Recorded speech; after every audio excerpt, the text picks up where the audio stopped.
विशार्प career गुरु में सभी साथियों का स्वागत है। साथियों, आज हमने हिंदी व्याकरण के कुछ टॉपिक कवर किए हैं प्रश्नों के द्वारा। आप इन प्रश्नों को अच्छे से करना। तो देखिए प्रश्नों को।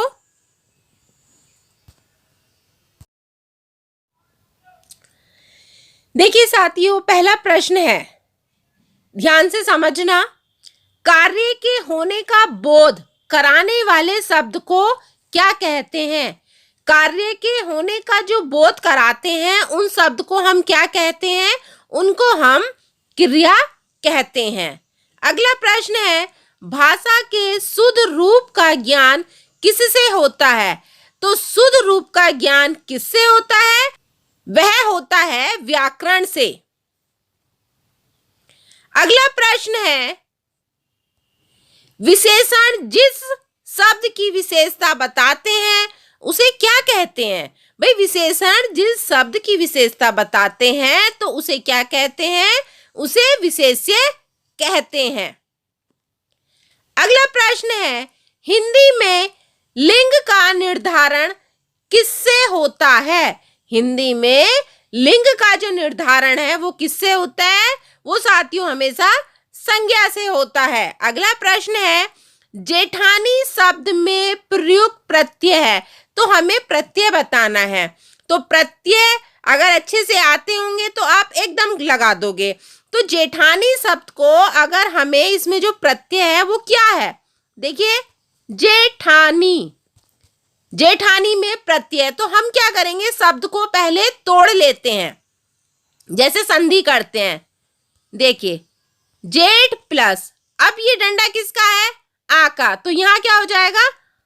आ नी, जेठ प्लस आनी। तो ये जो आनी शब्द है वो हमारा क्या है? वो प्रत्यय है। ठीक है ना?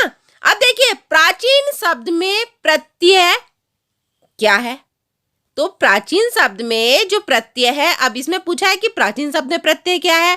अब देखिए, प्राचीन, इसको कैसे समझेंगे? प्राचीन शब्द में प्रत्यय। अब देखिए, इसको तोड़ लेंगे हम, प्राच प्लस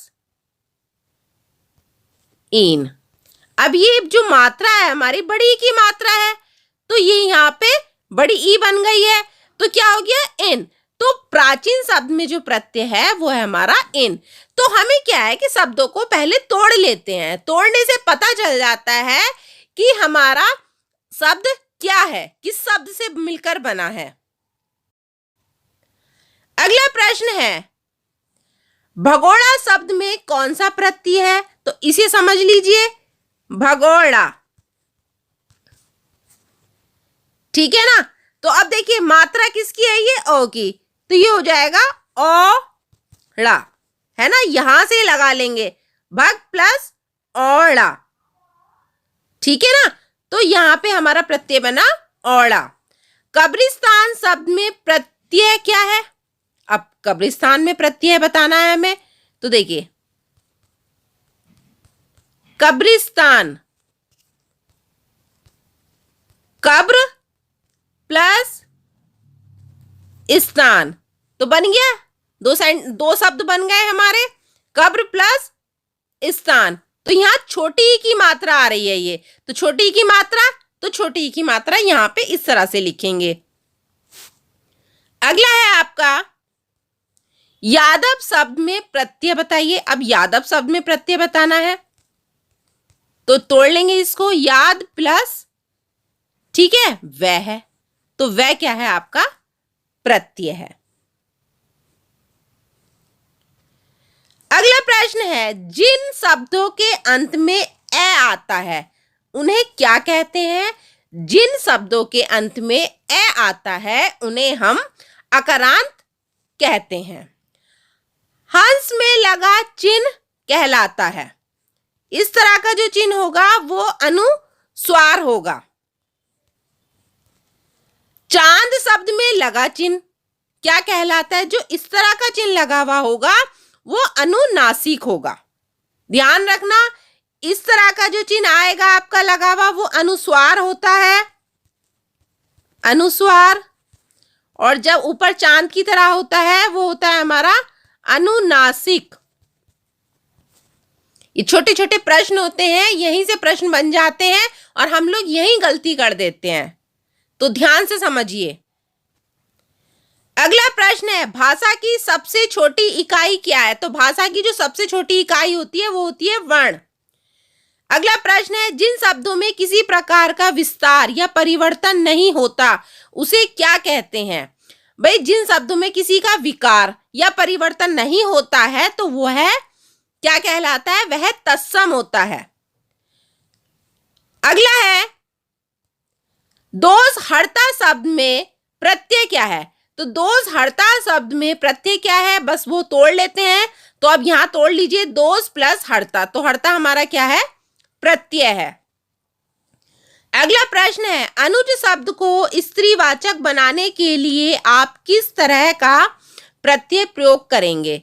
है ना, तो अनुज को हमें स्त्रीवाचक बनाना है ना, तो अब प्रत्यय प्रयोग करेंगे। तो हम क्या करेंगे, इसमें अनुज को अगर हम स्त्रीवाचक बनाएंगे तो हम इसमें आ लगा देंगे। आ का मतलब ऐसा नहीं कि आ लगा देंगे, इस तरह से नहीं कि अनुजा, इस तरह से ना, ये गलत हो जाएगा। इस तरह से बनाएंगे अनुजा, ठीक है ना। यहां आ नहीं लिखेंगे, यहां पे आ का डंडा लगा देंगे। घुमक्कड़ शब्द में कौन सा प्रत्यय यूज हुआ है? घुमक्कड़ में। तो घुमक्कड़ में देखो, घुमक्कड़, घुम प्लस अक्कड़, तो अक्कड़। ये तो मोस्टली वेरी वेरी इंपॉर्टेंट प्रश्न है, ये आता ही आता है। घुमक्कड़ शब्द में प्रत्यय में बता दिया है घुम प्लस अक्कड़। अगला प्रश्न है, ऊंचाई शब्द में प्रत्यय बताइए। ऊंचाई में कुछ भी नहीं करना है आपको, ऊंचाई है आपकी, तो उच्च प्लस आगा डंडा है ना ये, तो आ ई, ठीक है ना। यहां मात्राओं को पहचानना है, मात्राओं का ही खेल होता है प्रत्यय में। अच्छे से पहचान ली तो प्रत्यय कहीं नहीं गए आपसे। अगर मात्राएं आप कंफ्यूज हो जाएंगे मात्राओं को देख के कि कौन सी मात्रा कैसे लगानी है, तो वहां गड़बड़ हो जाएगा। तो उच्च प्लस आई। वीणा पाणी में कौन सा समास है? तो वीणा पाणी में समास पूछा है, तो कैसे बताएंगे जब आपको समास अच्छे से पता होंगे। तो देखिए, वीणा पाणी, वीणा है पाणी में जिसमें, मतलब सरस्वती या नारद, तो वो कौन सा समास होता है? बहुव्रीहि समास। इसकी परिभाषा क्या होती है? जिस सामाजिक पद में कोई भी पद प्रधान न होकर कोई तीसरा पद प्रधान होता है उसे बहुव्रीहि समास कहते हैं। क्या कहते हैं? बहुव्रीहि समास कहते हैं। अगला देखिए, नवयुवक में कौन सा समास है? नवयुवक में कौन सा समास है? तो आप बताइए कि नवयुवक में कौन सा समास होना चाहिए। इसमें है आपका कर्मधारय समास। कैसे हो गया कर्मधारय समास? इसकी क्या परिभाषा है? कर्मधारय समास में जो उत्तर पद है वो प्रधान होता है। उत्तर पद का मतलब होता है जो लास्ट वाला पद होता है ना, जो बाद वाला, जैसे युवक है ना, ये प्रधान होता है। इस समास में विशेषण और विशेष्य का संबंध होता है। अगला प्रश्न है, विज्ञान शब्द में कौन सा उपसर्ग यूज हुआ है? अभी तो हमने प्रत्यय सीखे हैं, है ना, अभी तो मैंने आपको प्रत्यय बताया। अब देखिए उपसर्ग, प्रत्यय हमेशा लास्ट में होता है और उपसर्ग हमेशा शुरू में लगता है। तो विज्ञान शब्द में कौन सा उपसर्ग है? देखिए विज्ञान, विज्ञान शुरू में होता है, इसको भी हमें तोड़ लेते हैं। वी प्लस ज्ञान, ज्ञान अलग बन गया, तो वी क्या है? हमारा उपसर्ग है। अगला प्रश्न है, निर्वाह शब्द में कौन सा उपसर्ग यूज हुआ है? अब कौन सा है इसमें? देखिए निर्वाह, तो इसको कैसे करेंगे? देखिए निर्वाह ये नहीं है कि बस नी प्लस वाह, इस तरह से नहीं आएगा। देखिए ऊपर रेल शो कर रहा है तो ये बन जाएगा आपका इस तरह से निर, है ना, निर प्लस वाह। तो निर क्या है आपका उपसर्ग है। प्रतिकूल शब्द में कौन सा उपसर्ग है। अब प्रतिकूल में तो प्रति प्लस कुल, तो प्रति क्या हो गया आपका उपसर्ग हो गया। अगला प्रश्न है चिड़ियायु शब्द में कौन सा उपसर्ग है।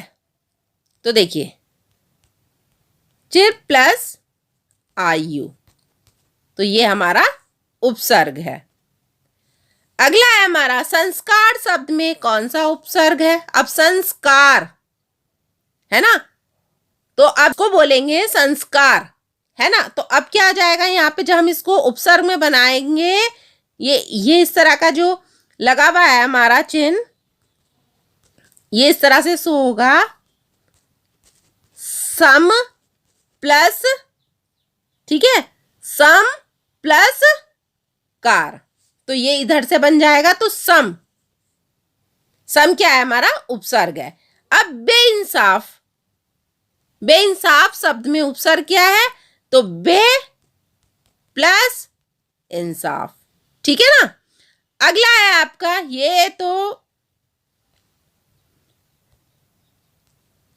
अगला प्रश्न है प्रतियुपमति शब्द में कौन सा उपसर्ग है। अब देखिए ये इस तरह से आधा तय बना हुआ है ना, तो हम उपसर्ग बनाएंगे तो ये हमेशा प्रति शो करेगा, ठीक है। तो प्रति यहां पे उपसर्ग है। प्रतिकूल शब्द में कौन सा उपसर्ग है। प्रतिकूल शब्द में प्रति है, ठीक है। सदाचार शब्द में कौन सा उपसर्ग है। सदाचार, तो सदाचार में ये नहीं कर देंगे सदा प्लस चार, इसमें जब सदाचार, ये संधि, संधि अगर आपने अच्छे से पढ़ रखी होंगी ना तो उपसर्ग एकदम कर दोगे। सब एक दूसरे से मिलते जुलते हैं, संधि अगर आती है तो उपसर्ग एकदम कर दोगे। ये चीजें एक दूसरे से कहने का मतलब यह है कि इनका आपस में संबंध होता है, बस यही चीजें तो हमें सीखनी है। अब संधि अगर हमें आती है तो यहाँ हमारे उपसर्ग एकदम तैयार हो जाएंगे। अब देखिए सदाचार, ये हो जाएगा हमारा सत प्लस, है ना, सत प्लस आचार। अगला है आदेश शब्द में कौन सा उपसर्ग यूज हुआ है। तो आदेश शब्द में तो ये हो जाएगा आ प्लस देश, ठीक है ना। अगला है धुंधला शब्द में प्रत्यय बताना है। धुंधला, तो धुंध प्लस ला, ये हमारा प्रत्यय है। अब देखिए दुष्चरित्र का संधि विच्छेद होगा, तो दुष्चरित्र का जो संधि विच्छेद क्या होगा, जब संधि आपको, अगर आपको पता है कि कौन सी संधि है तो आप एकदम से कर दोगे। तो यह हमारी विसर्ग संधि है। तो जब हम इसको डिवाइड कर रहे हैं, इसको हम तोड़ेंगे तो ये हो जाएगा दुह प्लस चरित्र, विसर्ग लग गया यहाँ पे।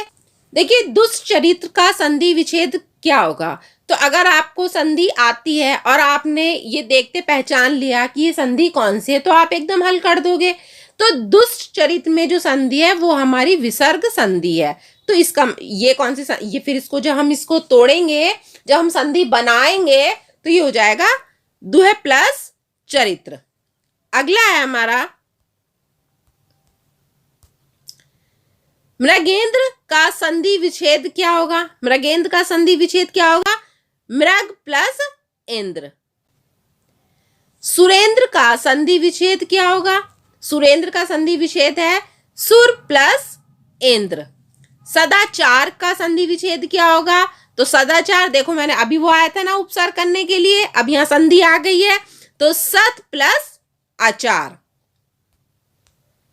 अगला है महेंद्र का संधि विच्छेद क्या होगा। तो महेंद्र का महा प्लस इंद्र।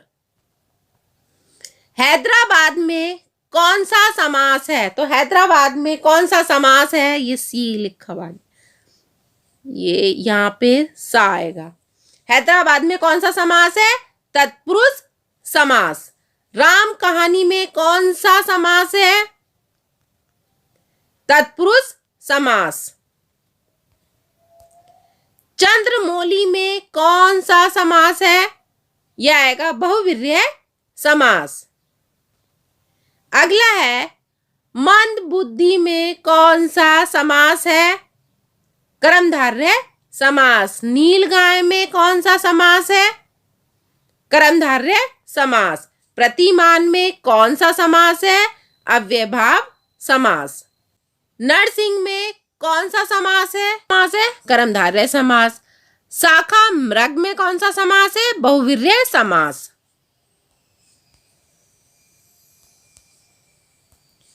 देशांतर में कौन सा समास है? कर्मधारय समास। अगला प्रश्न है रामानुज में कौन सा समास है? बहुव्रीहि समास। वनवास में समास कौन सा है? तत्पुरुष समास। नीलकमल में कौन सा समास है? कर्मधारय समास।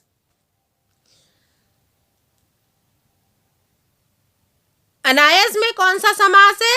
तत्पुरुष समास। लोकप्रिय शब्द में कौन सा समास है? कर्मधारय समास। कन्यादान में कौन सा समास है? तत्पुरुष समास। चौराहा में कौन सा समास है? द्विगु समास है। जिस सामाजिक शब्द का समास पद या पहला पद संख्यावाचक विशेषण हो वह हमेशा द्विगु समास कहलाता है। देखिए चौराहा है ना, चौराहा, तो ये आ गया हमारा द्विगु समास। तो इसमें पहला अक्षर क्या हो गया हमारा? ये संख्यावाचक है। अगला है महिष का संधि विच्छेद कीजिए, तो मही प्लस ईस। अगला है शुभेच्छा का संधि विच्छेद क्या होगा? यह हमारा शुभ प्लस इच्छा। भानु उदय का संधि विच्छेद क्या होगा? भानु प्लस उदय। नवुड़ा का संधि विच्छेद होगा नव प्लस ऊड़ा। पावक का संधि विच्छेद क्या होगा? पो प्लस अक। देवेंद्र में कौन सी संधि है? देवेंद्र में गुण संधि होती है। निस्सार का सही संधि विच्छेद क्या होगा? नी प्लस सार। ग्रीस का संधि विच्छेद क्या होगा? ग्री प्लस ईस। अब देखिए ए प्लस नी प्लस आई के मेल से कौन सा शब्द बनेगा? तो हमेशा शब्द को थोड़ा पहले पढ़ लेते हैं। अ नी आय, तो इसका मतलब हमें लग रहा है अनियाय, तो अन्याय। तो अन्याय कैसे बनेगा? ए फिर आधा न या ए, तो अन्याय। ठीक है ना। परिच्छेद में कौन सी संधि है? व्यंजन संधि है। निश्चल में कौन सी संधि है? निश्चल में विसर्ग संधि है। जगन्नाथ में कौन सी संधि है? व्यंजन संधि है। अत्याचार का संधि विच्छेद होगा अति प्लस आचार। यह उपसर्ग में भी साथियों यूज हो जाता है। संतोष का संधि विच्छेद क्या होगा? सम प्लस तोष। ये भी उपसर्ग में यूज हो जाते हैं।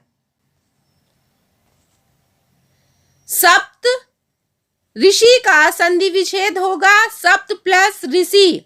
प्रत्येक में कौन सा समास है? अव्ययभाव समास है। विशेषण या विशेष्य के योग से कौन सा समास बनता है? हमेशा ध्यान रखना, विशेषण और विशेष्य के योग से कर्मधारय समास बनता है।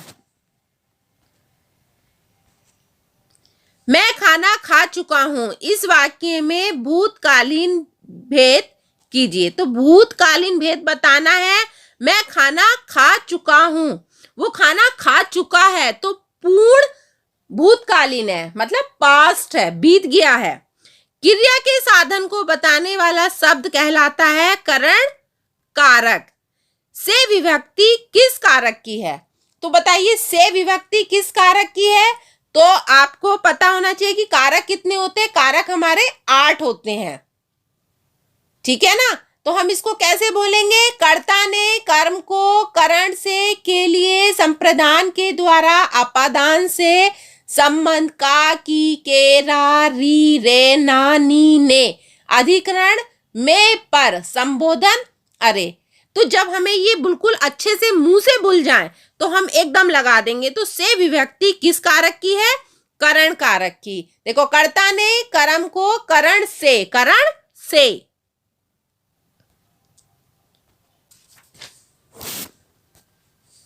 अपादान कारक की विभक्त है। अपादान जो कारक है की विभक्त है। किससे विभक्त है? तो अपादान से अलग। आप कहोगे करण में भी से आता है, तो अपादान अलग करने के लिए यूज होता है, तो से अलग। ठीक है। वह चटाई पर बैठा है, इस वाक्य में कौन सा कारक है? तो इसमें अधिकरण कारक है। वह चटाई पर बैठा है, तो अधिकरण में और पर आता है। मोहन घोड़े से गिर पड़ा, इस वाक्य में कौन सा कारक है? अब देखो यहां समझना, अपादान। मोहन घोड़े से गिर पड़ा, तो मोहन जो है घोड़े से गिर पड़ा, तो मोहन जो है वो घोड़े से अलग हो गया है। ठीक है ना? तो अपादान कारक हुआ वहां पे। वृक्ष से पत्ते गिरते हैं, इस वाक्य में इस कारक का चिन्ह है। तो देखिए, वृक्ष से पत्ते गिरते हैं, तो पेड़ से पत्ते अलग हो रहे हैं, तो अपादान कारक है। के लिए किस कारक का चिन्ह है? तो के लिए किस कारक में आता है हमारा? यह आता है हमारा संप्रदान में। ठीक है ना? कैसे? कर्ता ने कर्म को करण से के द्वारा संप्रदान के लिए बोलते हैं ना, इस तरह से। कारक के कितने भेद होते हैं? कारक के 8 भेद होते हैं। अगला है, जलमग्न में कौन सा कारक है? तो जलमग्न में जो कारक है वो हमारा अधिकरण कारक है। जलधारा में कारक कौन सा होगा? संबंध। सत्य बोलो मगर कटु सत्य मत बोलो, कह रहा है कि सत्य बोलो मगर कटु सत्य मत बोलो। किस प्रकार का वाक्य है? यह वाक्य है हमारा संयुक्त वाक्य। सत्य बोलो एक वाक्य हो गया, मगर कटु सत्य मत बोलो ये दूसरा वाक्य हो गया। तो 2 वाक्य एक साथ जुड़ गए, यह हो गया हमारा संयुक्त वाक्य। देखिए, जब तक वह घर पहुंचा तब तक उसके पिता जा चुके थे, यह वाक्य किस प्रकार का है? भाई, जब तक वह घर पहुंचा उसके पिता जा चुके थे। तो अब आपको ये बताना है कि ये वाक्य कैसा है। देखिए, ये वाक्य हमारा मिश्रित वाक्य है। कैसे? देखो, मिश्रित वाक्य में क्या होता है कि, जिसे, जो, वह, जितना, उतना, जैसे, वैसे, जब, तब, जहां, कहां, जैसा, वैसा, यदि, तो, अगर, तो, इस तरह के वाक्य आ जाएं वाक्य के अंदर, तो वहां पे मिश्रित वाक्य होगा। देखिए, जब तक वह घर पहुंचा तब तक उसके पिता जा चुके थे। ठीक है ना? तो इसमें क्या आ गया आपका? तब आ गया है। तब तक उसके पिता जा चुके थे, तो ये मिश्रित वाक्य हो गया। यथासंभव अपना गृह कार्य शाम तक पूरा कर लो में वाक्य का प्रकार है। यह हमारा विधिवाचक वाक्य है। अगला है, हिंदू विश्वविद्यालय की स्थापना मदन मोहन मालवीय ने की थी में वाक्य का प्रकार कैसा है? यह वाक्य है हमारा कृत्यवाच्य। कैसा वाक्य है हमारा? ये कृत्यवाच्य। ये सिंपल सा वाक्य है। अब देखिए, आपसे वाच्य पूछे, वाच्य हमारे 3 होते हैं। कौन कौन से? कृत्यवाच्य, कर्मवाच्य और भाववाच्य। ठीक है ना? ज्यादातर जो वाक्य हमारे एग्जाम में पूछे जाते हैं वो भाववाच्य ज्यादा पूछा जाता है, तो भाववाच्य में नहीं का यूज होता है। अब यहाँ पे कृत्यवाच्य है, सीखने तो हमें तीनों ही हैं। ये नहीं पता कि कौन सा एग्जाम में आ जाए, तो हमें तीनों आने चाहिए। हिंदू विश्वविद्यालय की स्थापना मदन मोहन मालवीय ने की थी, तो इसमें कृत्यवाचक हो जाएगा। व्यवहार में तुम बिल्कुल वैसे ही हो जैसे तुम्हारे पिताजी में वाक्य किस प्रकार का है? अभी बताया, यह वाक्य हमारा मिश्र वाक्य है। हम अपनी संस्कृति के बारे में कितना जानते हैं में वाक्य का प्रकार। तो हम अपनी संस्कृति के बारे में कितना जानते हैं, कितना क्वेश्चन मार्क। कितना जानते तो प्रश्नवाचक वाक्य है। अगला है क्रिया के होने का समय तथा उसकी पूर्णता और अपूर्णता का बोध किससे होता है? वो होता है हमेशा काल से, है ना, काल से। इंग्लिश में बोलेंगे टेंस से। भाई क्रिया के होने का समय और उसकी पूर्णता या अपूर्ण, मतलब उसका पूरा होना या ना होना, वो हमारे काल पे डिपेंड करता है। अगला है मैंने गीता पढ़ी वाक्य में वर्तमान काल का कौन सा भेद है? मैंने गीता पढ़ी वाक्य में वर्तमान काल का कौन सा भेद है? तो कौन सा भेद है? ये सामान्य वर्तमान। मैंने गीता पढ़ी है, ठीक है, तो ये सामान्य वर्तमान है। वाक्य में जो शब्द काम करने के अर्थ में आता है उसे कहते हैं, वाक्य में जो शब्द काम करने के अर्थ में आता है उसे हमेशा कर्ता कहते हैं। हिंदी वर्णमाला में अयोगवाह वर्ण कौन से हैं? अयोगवाह वर्ण कौन से हैं? हमारे अंग है वर्ण अयोग वर्ण है।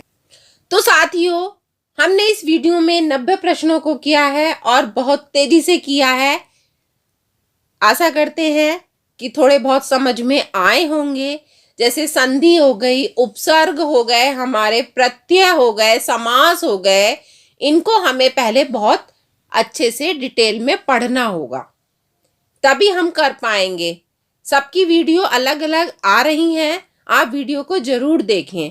देखिए, जब तक हमें संधि समझ में नहीं आएगी, समास समझ में नहीं आएंगे, उपसर्ग समझ में नहीं आएंगे, प्रत्यय क्या होते हैं, वाच्य क्या होते हैं, है ना, मिश्रित वाक्य, संयुक्त वाक्य, ये क्या होते हैं, तो इनको हमें पहले डिटेल में पढ़ना होता है। जब हमें डिटेल अच्छे से समझ में आ जाएगी तो हम प्रश्नों को भी एकदम कर देंगे। डिटेल पढ़नी बहुत ज्यादा जरूरी है। यह प्रश्न मैंने आपको इसलिए कराए हैं, इससे आपको अनुमान लग जाएगा कि एग्जाम में इस तरह के प्रश्न पूछे जाते हैं। तो मिलते हैं अगली वीडियो में।